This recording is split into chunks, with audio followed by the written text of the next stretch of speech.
Do you have the problem of overthinking? Do you tend to think about something too much for too long? Well, if you answered yes, hang on. Because in this video, I am going to be sharing 4 steps to stop overthinking. But before we get to those 4 steps, here is a little story.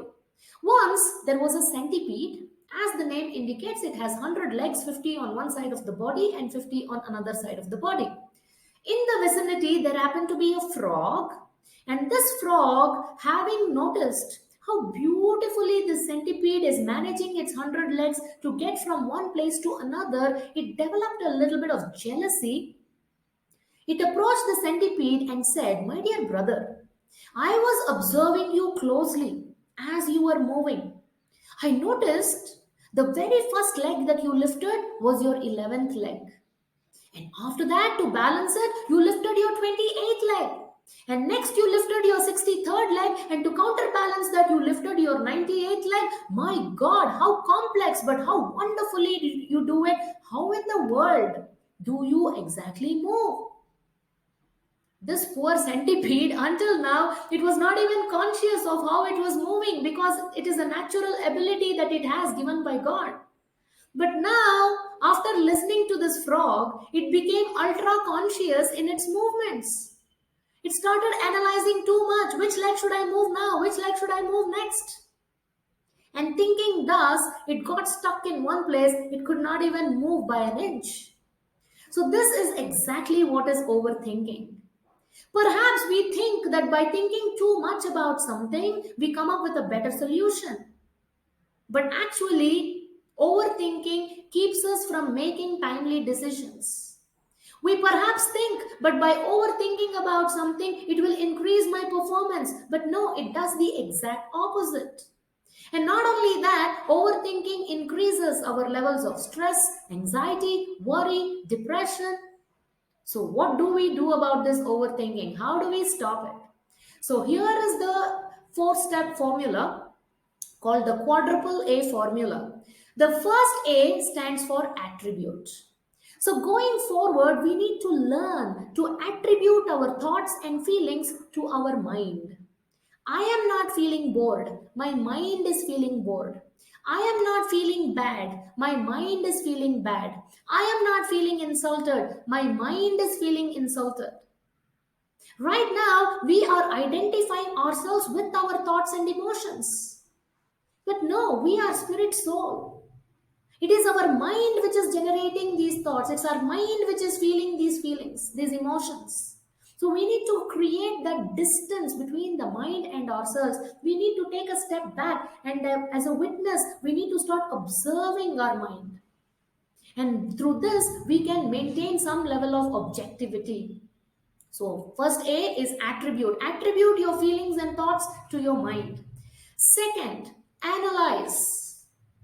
What should we analyze? Let's analyze and see how much control can I have on the situation. Is there anything that I can do to influence it? If yes, yeah, I can control to whatever extent, then I'm going to act on it. But if I realize that there are some things I have no control over, then the sooner we accept it, the sooner we can move on. Interestingly, it is the no control zone where we are spending a lot of time overthinking. For example, a student, they have direct control over how much they can really perform, how well they can perform in the exam. They can wake up early, they can create a timetable, they can study hard, they can be more focused, stay away from distractions. But when is the exam going to be scheduled? What kind of question paper are they going to get? Now, this is no control zone. They have no control over it. So, don't worry about the things you cannot control. So, attribute, analyze, and third A stands for anchor. Anchor means support. So, there was a Sri Lankan man who said, when the tsunami came, he saw that the tsunami wave was actually approaching him, and he was smart enough that he found a tree which was huge. He climbed on the tree and used that tree as an anchor, as a support. So later he said in that interview that if not for that tree, he would have lost his life. So similarly, when the tsunami of thoughts come towards us, what is the anchor that we are going to hold on to? So this could be a multitude of anchors. If somebody is interested in music, they can divert their mind. They can stop overthinking by performing kirtan for a while. Somebody is into gardening. Just go, start doing something. Remove the weeds, plant some seeds, do something in the garden. Take your mind out. Go for a run, go for a jog. Go talk to your mentors. Or get into a really good book, especially scriptures. Get a philosophical perspective, a new perspective on whatever it is that you're facing. Go talk to your spiritual master. So who is that anchor? What is that anchor? We need to know that. So in times of crisis like this, we know where we need to go and what we need to do. Okay, the last A, very important, is act. What overthinking does is it makes us want to create the whole solution in our head before we actually do something. But that's not the way to go about it. You don't have to see the whole staircase before climbing the stairs. The moment you see the first step, take that step. And the next step will become visible. And then the next step, and then the next step. So the moment we start taking action, no matter how small of an act that is, our doubts will go down, clarity will go up, and our confidence also will rise. So with confidence and clarity, so we can keep making progress. So act. So there we go. 4 A's: attribute, analyze, anchor, and act. So hopefully we will all benefit from this 4A formula, the quadruple A formula, in overcoming our overthinking, in stopping the overthinking problem. So I hope that was useful. Take care. Hare Krishna.